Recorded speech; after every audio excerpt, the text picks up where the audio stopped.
Hi folks, Nathaniel here, and I'm with Jamie Gale from Boutique Guitar Showcase. How's it going? Great, man. It's good to be here. Glad to have you here. Now, we're getting a sneak peek at some incredible guitars. I mean, obviously we've done plenty of videos in the past, but you've kind of handpicked some of your favorites, or some of the more, dare I say, extravagant ones from the collection, right? I handpicked the ones that you'd be surprised to see at Chicago Music Exchange, to be honest. Right, okay, yeah. This is one of the best stores in the world that has an incredible selection of guitars. So I thought, how do I make guitars stand out in the context of CME? Yeah. So I brought you guitars that I thought would look weird on your wall, frankly. You did well.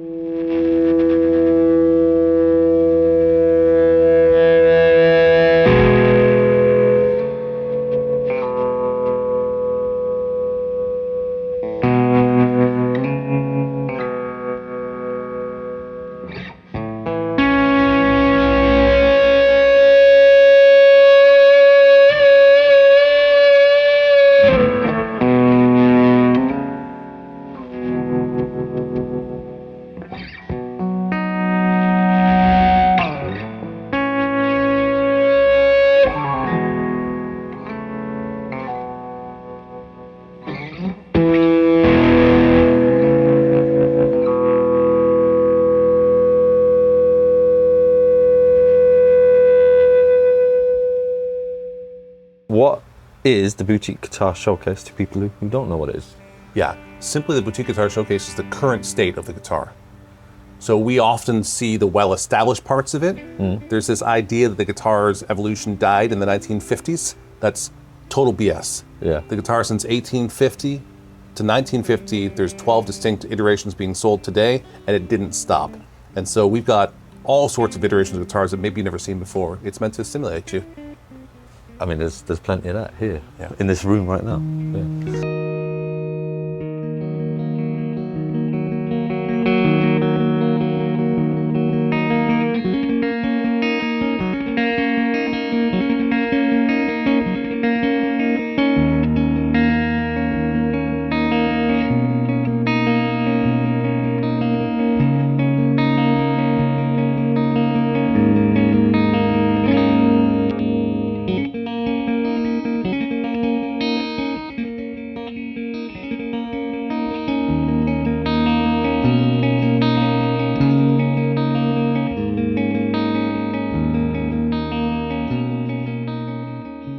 Omer Deutsch from Israel. Omer is an industrial designer by trade. And so that's one of the reasons that it's such a well-considered guitar. There's a number of industrial designers that we have on tour, and they just think about all of it. Yeah. And so it's got a clear identity, the guitar feels great, it sounds great, and yet when you hang it on a wall with 100 other guitars, you can point it out very quickly. Yeah. A lot of the really clear evolution of guitar happens on the progressive music. Modern progressive music, right? And so those guys are all about refinement and making it more efficient. They want to play faster, they want to play cleaner, they want to play more, they want to play lower, they want to play tighter. You know, right now, actually, when we were setting up earlier on, one of the things that was noticed that these pickups aren't super hot. Right. But see, at the beginning, the amps weren't very hot, and so we got hotter and hotter pickups. Yeah. But now the amps are so bloody hot. Yeah. There's no need. These kinds of guitar makers are actually dialing the pickups back for clarity and more open sort of tone. Right. Because you don't need them to push the amp so hard anymore. This one's also got a glossy top and a matte back. Oh wow, look at this. Now, a fair bit heavier, as you'd expect. Yes, indeed. But not like crazy though. I mean, that when you see that up close, Yeah. there's shells in there. Yeah. Wow. Take a look around for a second. Yeah, the shells, we got chest This is the piece. thing about a Michael Spalt instrument, is that you start to notice things even after you spent time with them. Like, oh, I hadn't noticed that little bit before.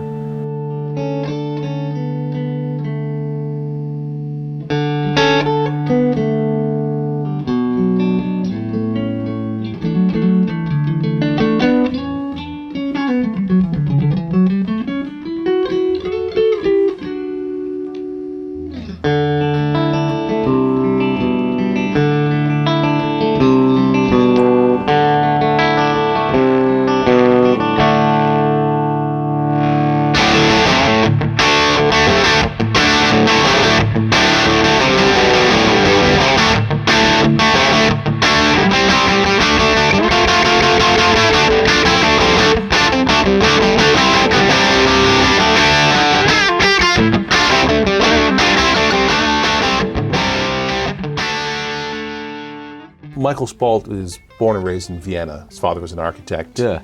So he grew up in the sort of arts and building of things, but went to art school in California, in America, and fell in love with America and stayed in America for years. Yeah. And so he built guitars out of California.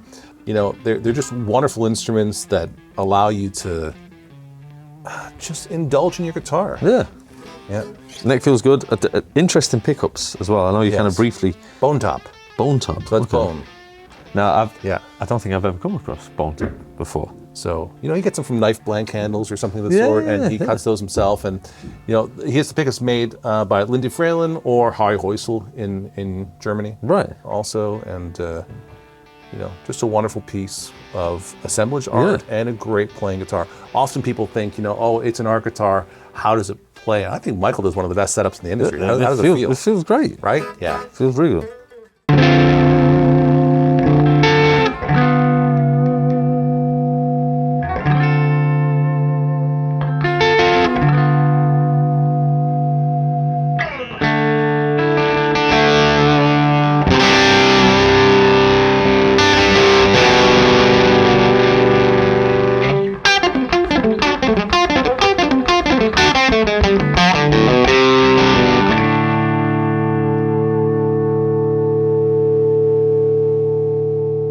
What do you want? I want the really thin one. I want that one. Because that just is I don't think I got to tuning this one. You're gonna. That's okay. It's so light. It's just. That is crazy how light that is. Yeah. The name of this one is actually the Electric Feather. Well, yeah, that makes sense.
Look at that.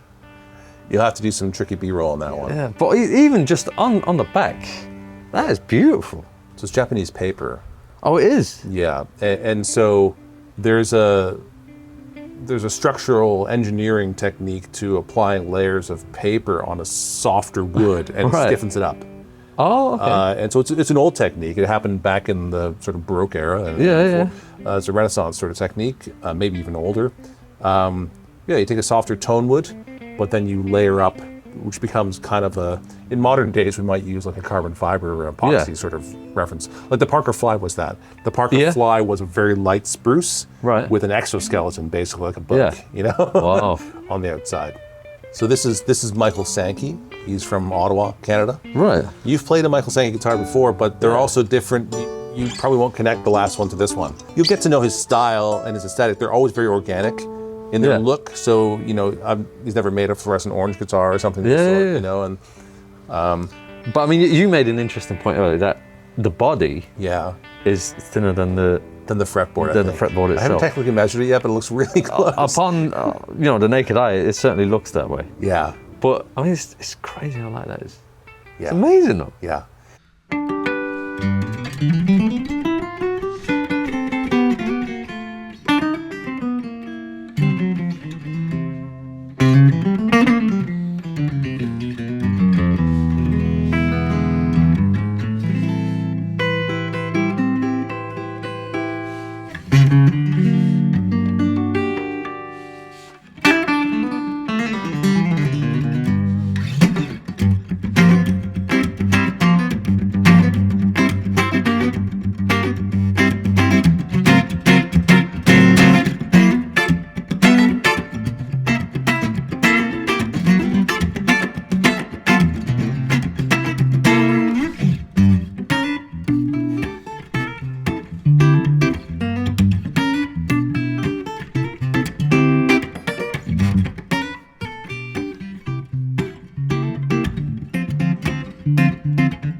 Look at this. Now, this... You would have thought this was really light had you not just been holding the electric Yeah, feather. yeah, true. Wait a second. Yeah, hold that one again. There you see, that's a ton weight now in comparison. Now check this out. Yeah, it's very, very light, I have to say. Now, who makes this? Because This is Adriano Sergio of Ergon Guitars in Portugal. I mean, it's unbelievable. Yeah, I mean, look at this. yeah. That is beautiful, the wood, that, isn't it? That's an incredible piece of burl. It's outrageous to use a piece of burl like this because burl is kind of, well, it's chaos. Like what how? you're seeing is the wood grain just going in all these different directions. Well, I right? was going to say, is it not structurally sound? You have to stabilize it. Yeah. And so they use all sorts of different, I don't know exactly which one Adriano used. You can go from using synthetic versions to stabilize it. Some people even use cactus juice in a high pressure system, like in vacuum pressure. This is an Archtop. Is it an Archtop? Isn't it an Archtop? Yeah. Yeah. If you play it, you'll see it has an Archtop-like response to it. Yeah. I mean, I love how it sounds even just not plugged in. I love that. Love that. Lovely. Yeah. Adriano's another one of those guys that never really makes the same thing twice. Yeah. He does, there are guitars he's made that are like this, but he approaches everything with basically a rasp and a chisel and sort of finds the shape of the guitar within it, as opposed to having a pattern that he's after or something of the sort. Yeah. And always full of wonderful details. You'll see that a part of that burl is inlaid into the headstock face also. Plays really good though. Really good. Yeah, but not quite like anything else, right? No, of course not. I mean, yeah. And that's what I love. Yeah. I want a guitar that makes me do something I've never done before. Yeah. It's that novelty that's Which is hard to do. Yeah, to make sure. you play differently. You know. Well, because I'm not a very good guitar player. Is that what you're saying? Well, I'm not a very good guitar player, so yeah, I just regurgitate my own licks and stuff. But it's so much bullshit. I mean, they all play great. That's really intriguing, though. That's beautiful.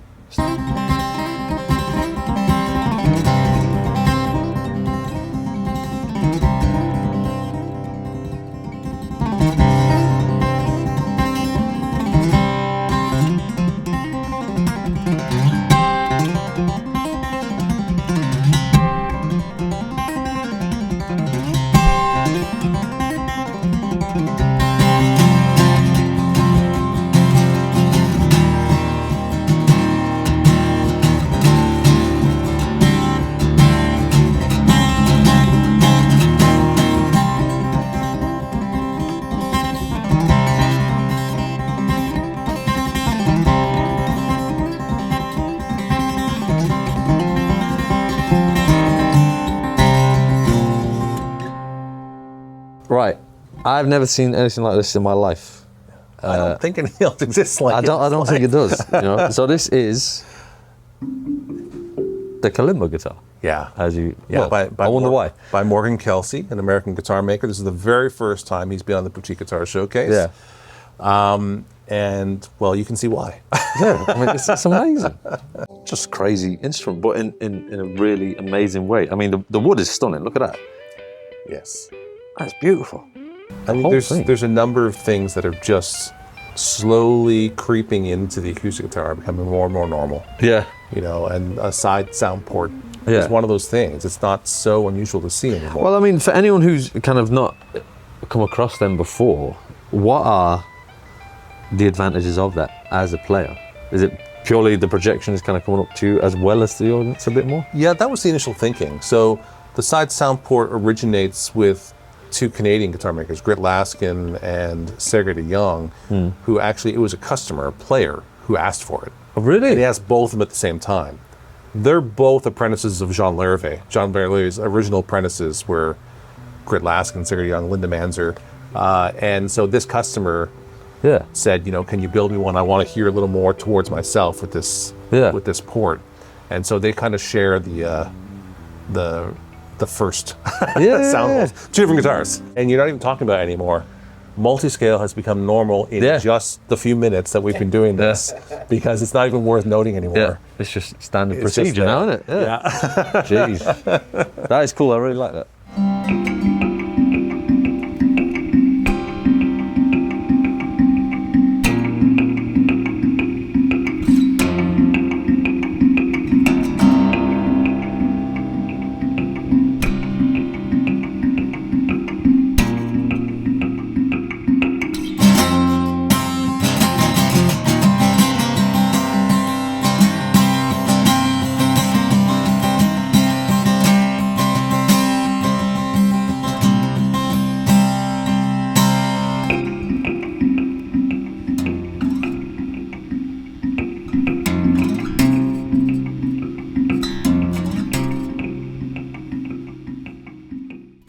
So this is the second design from Verso, and you can see the design language with the bent sheet metal, with the pickups that can move on because they're just stuck there magnetically. If you haven't seen the Verso Cosmo, his first design, and this is the second design he made, and it came out of the fact that someone recognized that you could bend the metal body on it, but it didn't bend away from the strings, and so he conceptually thought, oh, if I could fix the bridge in one position and we bent the body, we could get a mechanical movement of the pickups away from the strings, like a mechanical tremolo. Yeah.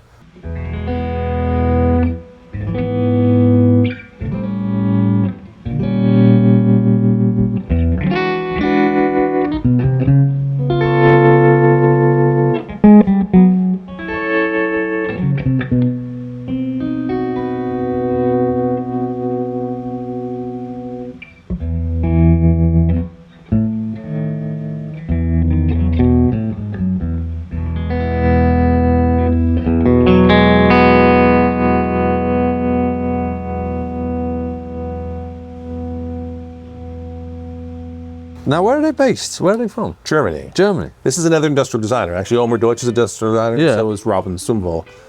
He didn't really intend to be a guitar maker. Right. His other guitar, the Cosmo, was like his graduating project, his industrial design project. Yeah. And it took off, and his first guitar show was actually the Nambucci Guitar Showcase. Oh, what? Which is unusual for someone's first show to be that. Yeah. But I've never had a guitar shared to me so much by people from around the world. When his first Cosmo came out, I just got messages from other guitar makers and people like, Jamie has to know about this guitar. This is Jamie Gale. This is a Bucci Guitar Showcase guitar. Electronics-wise, so there's a fair few things going on back here. So we now have, So Lele, the German pedal company, expression company, right? They partnered with him on this because he realized what else could happen with this movement. Yeah. And just like an expression pedal, like a wah pedal or a volume pedal, Lele partnered with him and put a sensor in that top. So it's not just the pickups. You can actually put any effect that you can manipulate with normally a pedal. That's crazy. So you can assign like a tremolo speed, you can assign a wah-wah or phaser. All activated by that. I mean, yeah, it's just expression. So you're just getting more or less. And you can also have it where, like momentary switches, right? So where the effect is not on until you engage it, or the effect's fully on and it turns off when you push in. Wow. It's like a gas pedal. You choose what's happening at that point in time.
So this guitar really is like a Lloyd Loar L5. Right, yeah. The original American Archtop Yeah. guitar.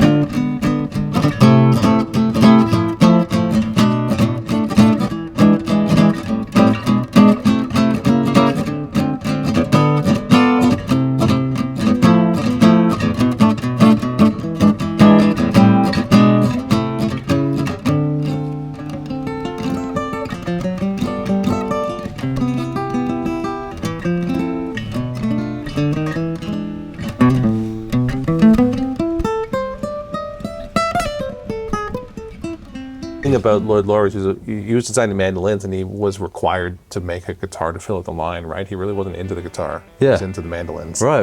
And interestingly, this particular guitar maker, also Lewandowski, who is Cedar Mountain mandolins and guitars. Right. He's a mandolin maker who expanded into guitars just like Lloyd Loar did. Yeah. And so the extension of the mandolin into the guitar makes a lot of sense. I think if you come at it from a guitar and go towards the mandolin, you end up with a different result. Yeah. It just plays great though, you know. It plays great, it sounds great, it does everything that the Archtop is supposed to do. If you want a guitar that Archtops, this Archtops. That leads to the style you play. So you play very staccato in your leads and such also, right? If you hold a note, you can hold for a quarter, you know? It's gone. A little bit, it's gone already. But that's part of the charm about these instruments. And so often when modern Archtops are made, they're made a little too rich, a little too much sustain in them. They're a little more like a flat top modern acoustic that we think of. And for people who want to play that older sort of school of jazz and such, it doesn't do that. Right. But this does. This thing, it's like talking to someone from Brooklyn. It has a Brooklyn accent. And no matter what they say, no matter what words they say, it comes out with a Brooklyn accent. You know, and each guitar has kind of an accent, has kind of a voice, an articulation about how it speaks. Yeah. And then you're in conversation with that. Yeah. I mean, this plays great. It's wonderful to play.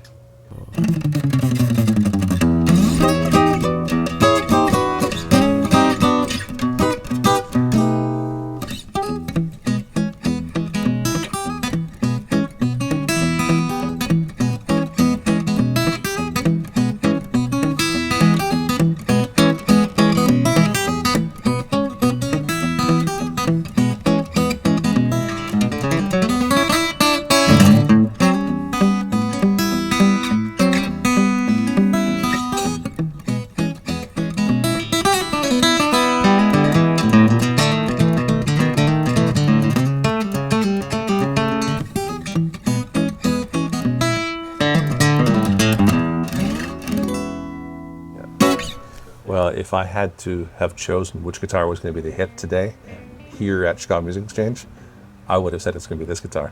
Because this is like a vintage classic guitar, which is the thing that this mecca of the guitar is known for, right?